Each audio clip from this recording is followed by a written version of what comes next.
ready for a showdown with the HBCU All-Stars, the best in black college basketball. Hello, my name is Travis Williams. I'm the CEO and founder of HBCU All-Stars, a black-owned sports marketing events and media company located in Atlanta, Georgia.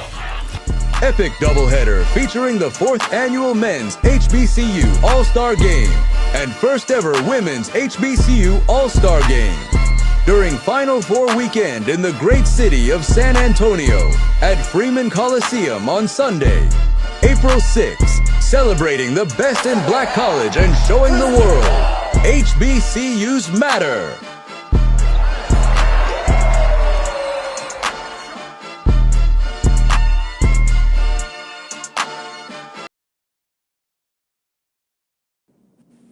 So that game is coming up. We got less than 2 months to hang out with the HBCU all-star teams that are coming into San Antonio. But anywho, good morning, good afternoon, good evening, wherever you're viewing from. This is Laura Thompson with TAAN TV, the African American Network, where we have a local feel with a global reach. And we are tuned into a very, very special segment. It's Women's History Month.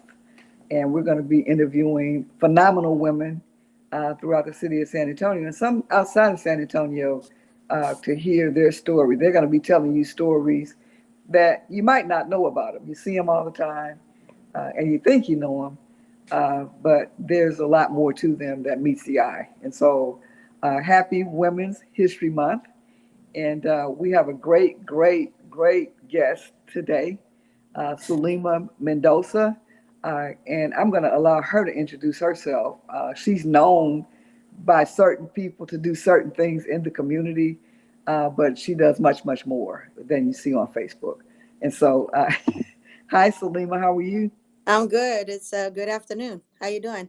I'm doing good. I'm doing good. So before we get started with the interview, can you give us a little background information about like where you're from, what you do, why you Sure. do it, all those good things? San Antonio resident since 1996. Grew up on the east side, went to Sam Houston High School, graduated as a Cherokee, class of 99. Went to St. Philip's College, also graduated there, and then worked in retail for about 10, 15 years before I started with the East Side Promise Neighborhood Grant, which was like for 5 years out there in Ella Austin. They started the Midnight Basketball League. I started the Women's Basketball League, won the 3-point shootout contest, and then I ran Midnight Basketball League the last year. And since it's basketball, that's my thing. I play in a women's league. I coach. I train. I work with middle school girls, high school boys, just young people ages 5 to 15. If they're willing to learn the game, I'm willing to teach. So I love being a part of it. I'm a community health worker. I've been doing that for about 8 years with the city. With our Healthy Neighborhoods program. Also work with Enroll SA, which is Centro Med with health insurance. And then just work with other organizations, local, partnerships like American Indians in Texas, just doing outreach, marketing, supporting local programs, nonprofits, and building these partnerships and collaborations to put events together on the east side of San Antonio. And I got 2 kids, 23-year-old, just made me a grandma. So I have a grandbaby. And then my 14-year-old daughter is playing in her championship game today for her middle school, Davis Middle School. Wow, so that's phenomenal. Yes. It's Mendoza. Yes, ma'am. And so you said you grew up in San Antonio on the east side. So what was it like growing up? Well, like I said, playing sports was my thing, playing basketball mainly. You can go to any park, any community center. That's why I love the east side, because you can go around any corner and find somewhere to play. And sometimes I'd either be playing with the guys, or sometimes there's little kids and they want some help, or they look like they need some help. So, I teach them a few things while I'm out there. But I'm just there to have fun. It's what keeps me young. I've been playing since I was 6. Wow. My dad was a single parent raising 2 girls. He tried the best that he could. He did want a son, so I became his little tomboy. He put a basketball in my hand, and I've been balling ever since. And me and my dad, had some really, really some tough experiences, him parenting, me and being a young woman. And I pretty much had to raise myself, grew up pretty quick. But basketball was the way that we connected, whether it was watching it, talking about it, or playing it. It got me through some hardships, through some trauma.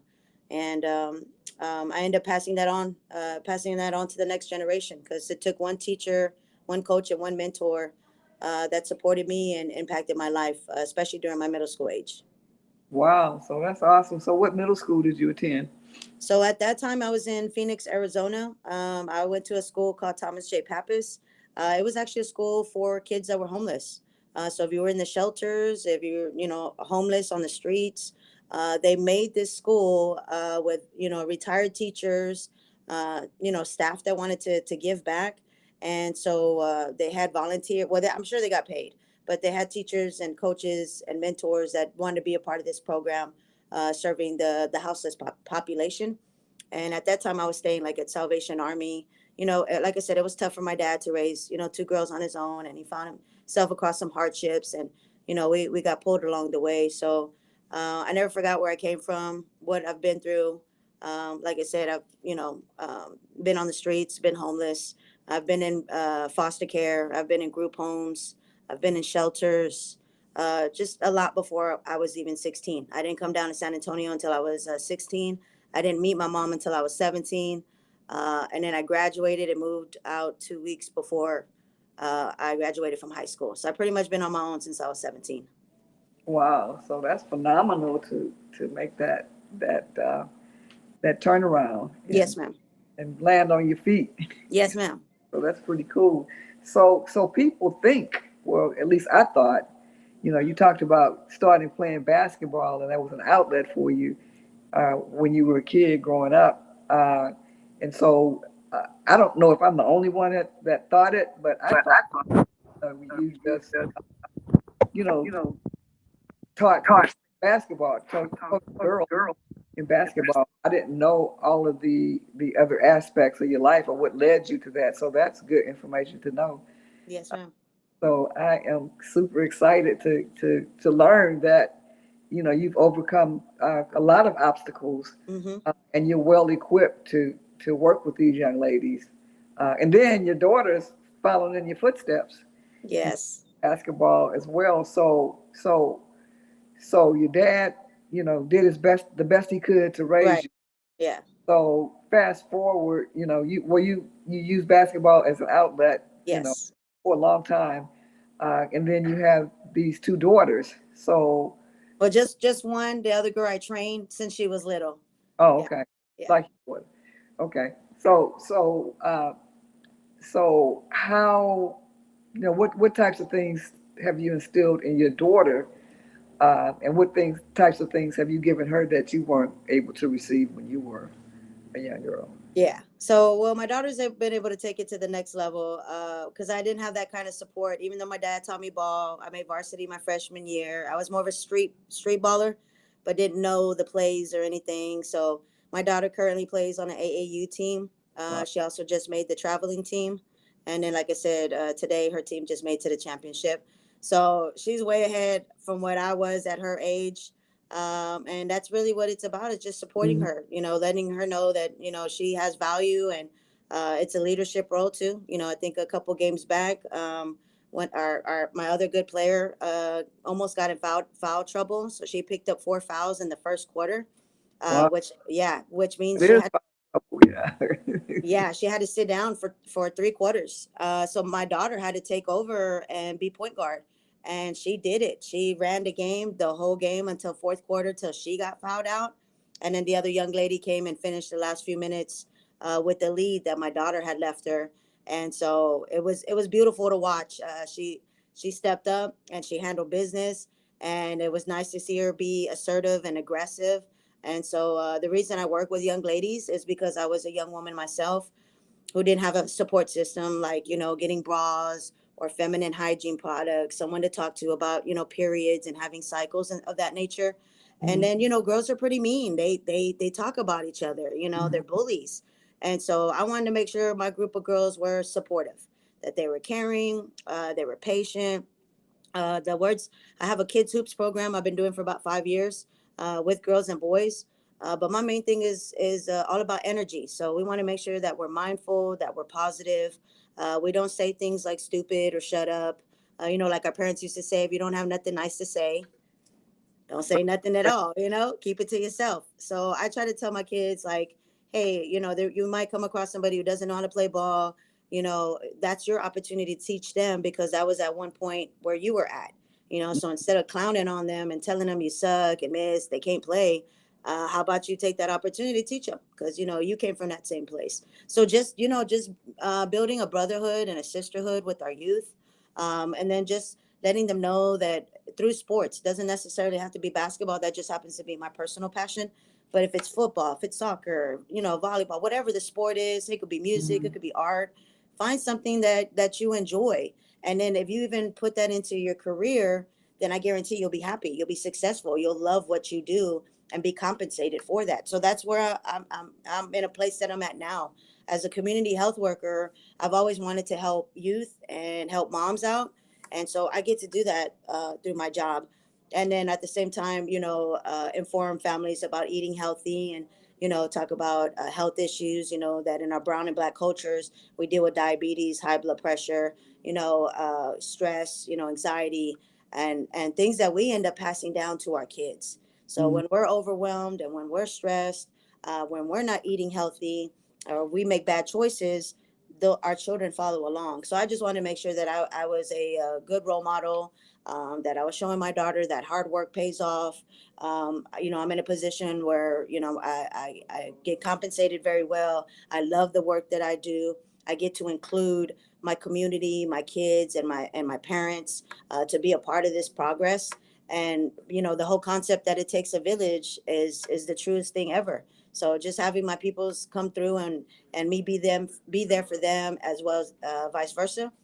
It's been a joy to see, and just it's a great feeling, honestly. Wow, well, that's phenomenal.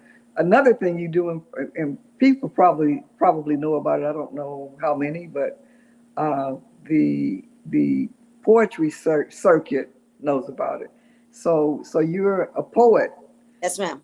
and so how long have you been writing poetry? And when did you discover that you were a poet? Well, good question, Lauren. Since I was 12, I've been a worrier my whole life. So at Mm, 12 years old, I was already worried about, what life was going to entail, what my plans were, what my goals were, my thoughts, ideas. So I would write down whatever I was feeling at the time, whatever I was thinking at the time.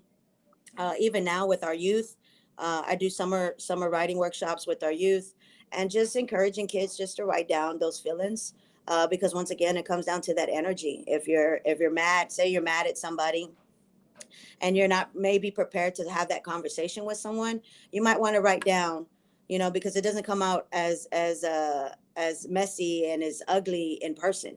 So if you write down those hard feelings, and either leave it there, or clean it up before you go and have a civil conversation with somebody, you mm, won't be so offensive. So writing has allowed me to do that. And I write about everything that's been going on in my life, either as a young woman, who faced abuse. My dad was an alcoholic. He wasn't at home often. So at 12 years old, I already had like a mindset of an older person.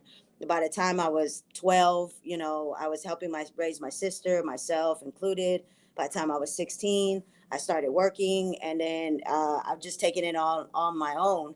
Especially when it comes to being a mother, I didn't have a mother in the picture, so having to do that on my own and not having any experience or anybody to support me or teach me these things, I had to learn along the way. But realizing that I was coming from a place of trauma, I wanted to break those generational curses and not pass that on to my kids. So I have my son who's 23 now. He was with me through most part, had a miscarriage at a young age. Well, not young age, but I was, it was a couple years before my daughter, but he was there. And so it was crucial that he understand, about having kids. And so now he's 23. I'm glad he didn't have any young children during high school. I just wanted him to have a life. I got pregnant at 19. and I was unprepared. I wasn't financially stable. I didn't save any money. My partner at the time, wasn't mature enough.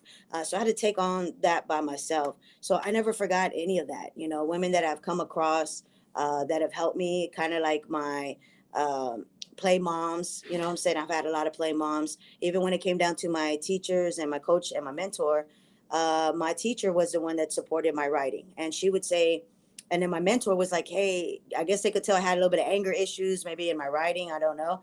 That's why I played sports and I got physical. But she would say, hey, have you ever listened to Enya? And so when I listened to Enya, it just dropped all that anger and all that pain, and it just calmed me down, and I was able to write a lot clearer. And so yeah, just writing is my personal emotional outlet, and basketball is my physical outlet. So you do need to find a combination, find something that grounds you, and that's what writing and basketball does for me. Wow, so that is absolutely phenomenal. But you're tuned into TAN TV, the African American Network, where we have a local feel with the global region. We're here with the phenomenal Sulema Mendoza. She is a community health worker. She works for the city of San Antonio and also does great, great work in the community with youth sports uh, and beyond. So it is Women's History Month, and so we are speaking with Sulema to find out a little bit more about her living history. I'm a living history person.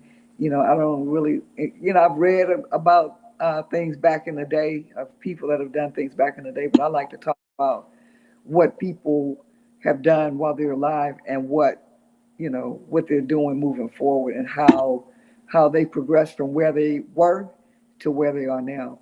And so we're going to take a brief station break and then we'll be right back. Cool. The importance of building a tribe. Yeah. And I think you said it a lot, like, my tribe, the people that come up to support you, because I think that in the midst of what we're going through, when you don't have your family support, the people that you bring into your life is the next most important thing. It's lonely doing something different, because within your own family, you isolating yourself basically. Yeah. And you kind of feel like, man, I'm on this island by myself. Yeah. So the people that you bring in to support. Right. So we're back, and we're having a great, amazing conversation with Sulema Mendoza. We're talking about your family and how you raised your family and some of the things that you've done in the community.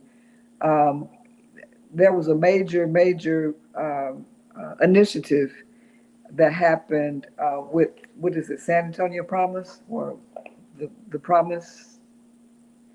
So I think you're on mute, but Yes, the Eastside Promise Neighborhood Grant. yes. So tell us a little bit about that. That's another thing. Uh, I was familiar with it a little bit. I didn't know all the players apparently because I didn't know that you were part of that. Mm-hmm. So tell me a little bit about what that was like and how that helped you to get more connected to the community. Sure. I think it was around 2013. There was an Eastside Promise Neighborhood Grant. I mean, I don't know, the money was up there, maybe like $5 million for 5 years. It was a 5-year grant. One of the initiatives was the Midnight Basketball League, which was keeping young men off the streets, ages 16 to 25, give them a place, to mingle, build relationships, network. So we were using the David Scott YMCA on the east side. And so it would be, Friday, Saturday night league. And of course it was literally late night. So, we might get out of there around 11:30, maybe midnight. It was a great way to bring in the East Side Safe officers. So they came and supported and, provided security. I think the Spurs organization might have had a bit in it too. I think with like jerseys, water bottles, uniforms, things of that nature. But just, finding a place for young men to play ball. And I started the women's. Went up there one day, shooting around, and I was like, "Oh, I'm here for tryouts." And there was like an officer noticed my shot. He was like, "Man, you can shoot." And I was like, "Yes, sir." He's like, but we only have it for guys. And I said, oh, well, that's okay. I play with guys. So like I said, my dad raised a tomboy. So I played with men all my life since I was little, like 6 years old, playing with grown men on the court. So my dad made sure I was tough and prepared and ready. And so I said, okay, well, I'll play with guys too. I said, you might have to look out for me because I'm pretty physical and rough. And so then he was like, well, do you think you could get some women together? And at that time, guys, I was in my 30s. I was like, I don't know anybody in their 30s still playing ball like me, but I'll see what I could do. And they gave me a challenge. And I think, man, not even 2 weeks later, I ended up bringing 6 teams together. Women from different backgrounds, moms that used to play back in the day, girls that were just getting out of college, had some high school girls. So it was a combination of different groups. And that first year, my team, my women's team and I, we won the championship. Next year, I think it was a 3-point shootout, and I was coaching. We also won that year. And then the last year, I ended up running midnight basketball, and it was interesting because they were just like, "Hey, we got a really tough question for you. We know how you feel about playing, but how do you feel about running it?" And so they were like, "If you run it, though, you can't play and you can't coach." So I was like, "Oh, give me about a day. I'll get an answer back for you." And so I saw it as an opportunity. And that's really, really how I've been successful. Is opportunities come my way and I take advantage. Not to say that I'm not scared, I'm not nervous, or I'm worried, but like, our old folks used to say, closed mouths don't get fed. So if you don't say nothing, if you don't react, if you don't do anything, what are you about? What are you leaving behind? So everything I do is with a legacy left in mind. Yeah. Wow. So that is absolutely awesome. And so you started the women's basketball league through the Eastside Promise program. Yes, ma'am. Wow. So that's phenomenal. See, we if we keep talking, people will continue to learn more. I didn't know that. Yes, ma'am. I would just see you around and Yeah. notice that, you knew a lot of people and a lot of people knew you in the Yeah. community. And they said you were a poet, and I know you work with girls basketball, Yes, and I ma'am. do. And then last week I learned that you work for the city of San Antonio. So I was like, Yeah. this Sulema is moving and shaking. And Yes, ma'am. they Yes. recruited you. You didn't chase them; they chased you. Yes, ma'am. So that's pretty phenomenal. So let's talk about your girls basketball team that you currently Hmm. run. So I'll start with my women's first. During the pandemic, I wanted to play ball and couldn't find any gym to get access to. Mind you, everything was pretty much closed and shut down. And like I said, I needed to play ball because that's how I, deal with my thoughts, my feelings, and the physicality. So I started a women's hoop session around the pandemic. I was using Ella Austin Gym, and my first open day, I had 50 women show up to come hoop. And I mean, women from, like I said, different backgrounds, different age groups, wanting to play together. And so I'm going on 5 years. I still continue to do that now. Now we use Woodard Community Center on the east side. It's called Monday Women's Hoop Session. And so it's just pickup games. You just show up. First five go out there, you run it. We have a clock. Every game is 8 minutes. And then the next group comes on, and then the next group, and then the next group. So currently, right now, I have maybe about 15 to women, 20 women that show up. I also started a women's team for a league. So we have a women's league on Sundays. That's at the Mays Boys and Girls Club, and we play around 4 or 5 p.m. My women's team just won yesterday, and so we're also going to the playoffs. And so Wow. I had enough women to show up to where I didn't have to play, so I actually get to coach, and so it's a great opportunity. And then kids hoops, I've been doing for 5 years as well. I just wanted to make sure that no kid got left behind. So I coach kids that come from large families. So I have one mom that has 7 kids. So if all the kids want to learn how to play ball, I teach all of them how to play ball. Nobody gets left out. I have a grandmother who's 91 now, raises 2 teenage kids. I just helped her granddaughter get to varsity her freshman year at Sam Houston High School as of this year. And now I'm coaching her grandson, who's an 11th grader at YMLA. And so these were the kids known as the bullies and the troublemakers. Basketball changed all of that. I've got kids that have lost weight. I've got kids that, were known for just being at home and antisocial and stuck on devices. Now they come to practice. Now they come to train. So I work with different families, different backgrounds, Spanish-speaking families, large families. I do provide transportation because I know that's one of the barriers. I'm also very blessed to work with local churches like First Baptist Church downtown, which is off of it's at 515 McCullough. And so that church provides dinner for my families. They feed the families from 5 to 6. That's one day mom and dad doesn't have to cook. They could eat as a family, eat at a table together. And then from 6 to 8, it's the basics and fundamentals of basketball. And it's so cool because it's on the 3rd floor. And so when you get off the elevator, it opens up into the gym.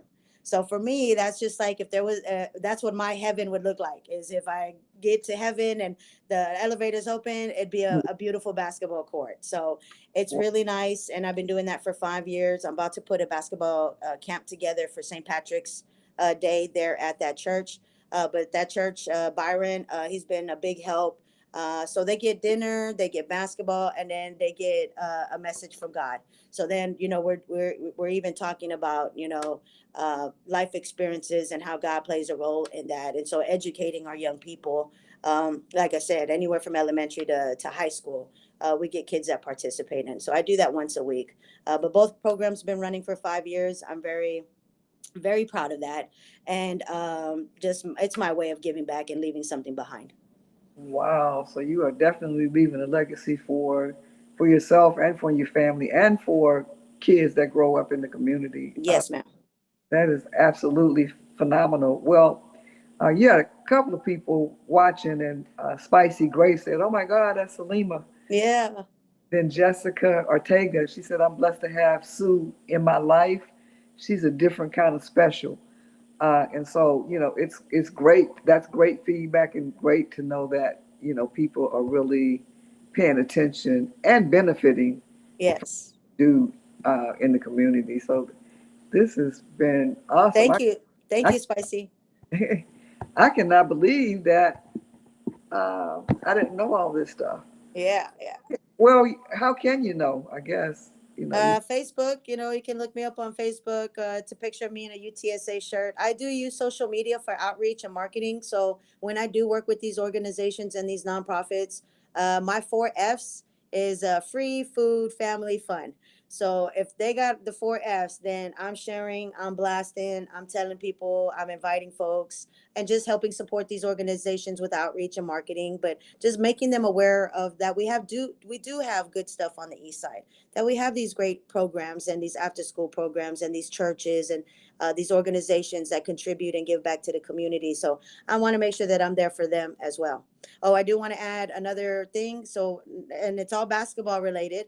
I'm also have been asked to coach for a men's league for the summer, and it's called a youth adult basketball league. Same thing for young men 16 to 25, and those games will be on Wednesday nights at Mission Concepcion.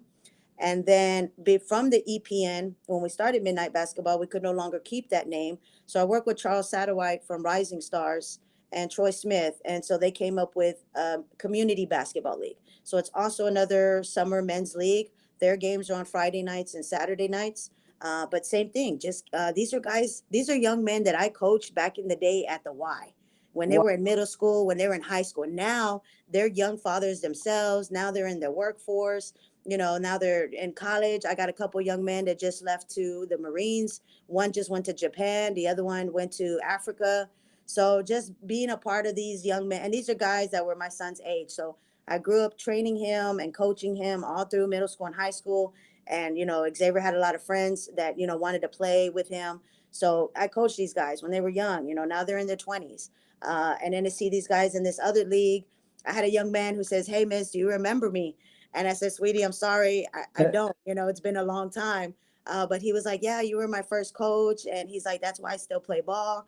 So, hearing things like that. And from the men saying, from the CBL league, the guys were like, "Man, we love Sue and what she brings to the table and her experience and her love for the game. And so she's a great coach." So they were the ones that nominated me to play in that, coach in that men's league.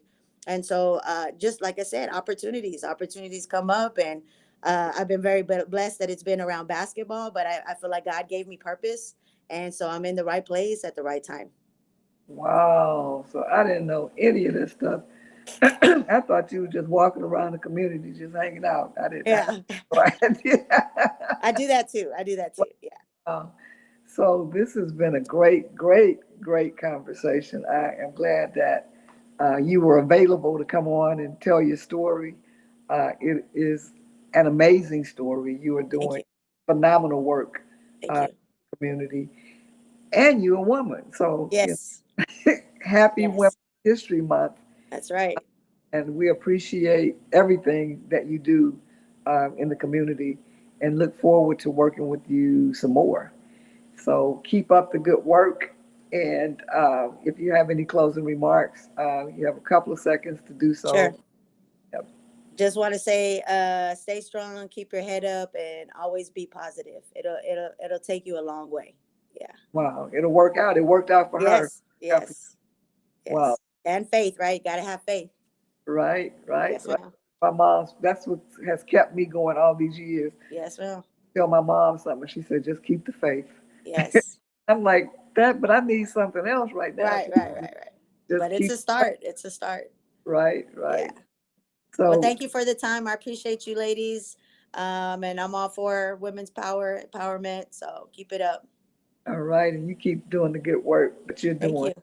Thank Uh, you. you've been tuned into It's Women's History Month on TAAN TV, the African American Network, where we have a local feel with a global reach. And again, we've been speaking with the amazing Sulema Mendoza. And, there's some people out in the audience viewing right now that feel the same way about you.